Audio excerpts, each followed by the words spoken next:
Baik, selanjutnya materi yang kelima, yaitu tentang treat yourself, panduan self-care untuk pendamping sebaya. Nah, di sini, ketika menjadi pendamping sebaya, akan ada masa-masa di mana pendamping sebaya sendiri itu merasa burnout. Dan di mana ketika pendamping sebaya itu tidak menemukan keseimbangan dalam pemenuhan kebutuhannya. Pendamping sebaya dapat mengalami kesulitan dalam membantu orang lain, gitu. Nah, kira-kira situasi apa aja sih yang dapat menimbulkan perasaan frustasi bagi pendamping sebaya sendiri? Yang pertama, ketika dampingan itu tidak menunjukkan perkembangan yang diharapkan oleh pendamping sebaya. Dan ada masa-masa di mana uh, ketika pendamping sebaya sudah effort membantu, tapi ternyata dampingan tidak menunjukkan um, perkembangan dari masalah sebelumnya. Hal tersebut bisa mewujudkan um, bisa menimbulkan burnout bagi pendamping sebaya. Kemudian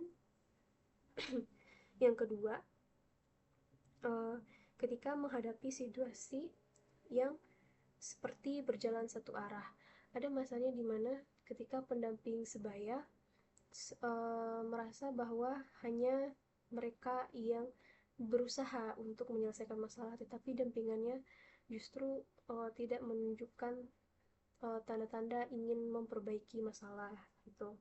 Kemudian yang ketiga, uh, ketika upaya membantu orang lain itu memakan banyak waktu untuk pendamping sebaya sendiri. Kadang ketika pendamping sebaya terlalu banyak menghabiskan waktunya untuk membantu orang lain, akhirnya mereka tidak punya waktu untuk dirinya sendiri. Kemudian yang keempat adalah permasalahan dampingan itu membangkitkan kembali pengalaman di masa lalu. Ini tuh bisa seperti masalah yang relate, dan itu seperti memunculkan trauma di masa lalu. Kemudian yang kelima, ada kejadian lain yang menekan dalam kehidupan pribadi pendamping sebaya. Ini tuh mungkin seperti ada kaitannya dengan pada materi sebelumnya yang tentang hambatan emosional, bahwa pendamping sebaya juga punya kehidupan pribadi yang dimana hmm, mungkin hal tersebut bisa menghambatnya untuk membantu para dampingan gitu. Kemudian masalah yang keenam adalah beban kerja pendamping sebaya yang terlalu banyak. Nah, ini tuh mirip dengan poin sebelumnya, ketika upaya membantu orang lain itu justru lebih banyak gitu. Nah, lalu uh, untuk berusaha menghilangkan burnout ini, pendamping sebaya harus bagaimana? Nah, maka pendamping sebaya harus meningkatkan self care untuk dirinya sendiri. Nah, situ self care ini adalah kegiatan yang bisa menambah dan meningkatkan energi di dalam diri supaya dapat berfungsi secara baik, baik itu fisik maupun mental. Nah, apa aja uh, manfaat dari self care ini? Pertama, bisa membantu mengurangi stres, kemudian bisa membantu meningkatkan kembali fokus, dan bisa uh, membantu pendamping sebaya sendiri untuk apa ya, memberikan batasan untuk diri sendiri. Jadi biar work life sosialnya itu lebih balance begitu. Nah, bagaimana cara untuk untuk mencapai work life social balance-nya itu? Yang pertama, pendamping sebaya harus set boundaries atau menerapkan batasan. Kemudian fokus pada hal-hal penting. Jadi pendamping sebaya harus bisa meletakkan skala prioritasnya. Kemudian yang ketiga, uh, pendamping sebaya itu tidak boleh menjadi orang yang istilahnya itu nggak enakan atau people pleaser. Jadi harus bisa berani ngomong enggak gitu.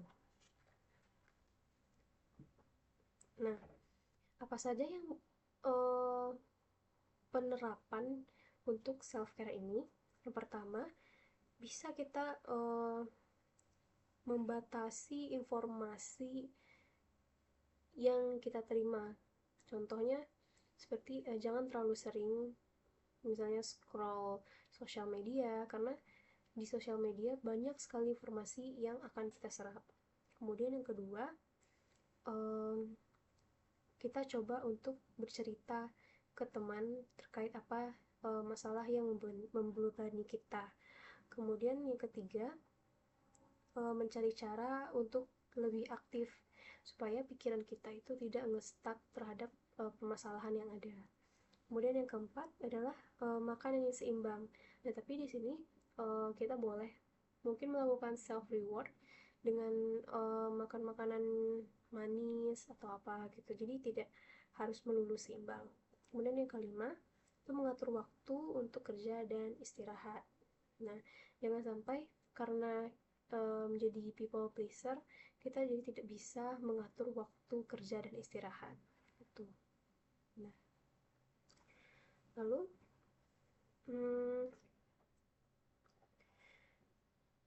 bagaimana self care practice untuk yang bisa diterapkan dalam sehari-hari?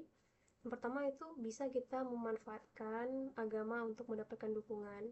Kemudian yang kedua, kenali dan kendalikan gejala burnout. Yang ketiga, itu atur kembali jadwal pekerjaan agar lebih terstruktur.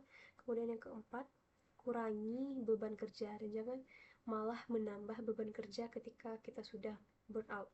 Kemudian yang kelima, turunkan ekspektasi. Nah, karena ekspektasi ini ketika semisalnya kita tidak mencapai ekspektasi kita, maka hal tersebut bisa memunculkan burnout begitu. Kemudian yang keenam, untuk gunakan thought stopping. Yang ketujuh, hidup dan miliki selera humor. Ini tuh cukup membantu karena ketika kita sudah mumet karena burnout, dengan memiliki selera humor maka kita bisa jauh lebih rileks. Kemudian yang kedelapan, kita harus bisa lebih menghargai diri sendiri. Kita tidak boleh merasa lebih rendah atau insecure, karena itu bisa memperparah burnout dan akhirnya kita tidak menikmati apa yang kita lakukan. Kemudian 9 itu adalah positive self talk, yaitu berkaitan dengan menghargai diri sendiri tadi. Kita bisa mengafirmasi positif diri kita, mengapresiasi hal-hal kecil yang sudah kita lakukan gitu.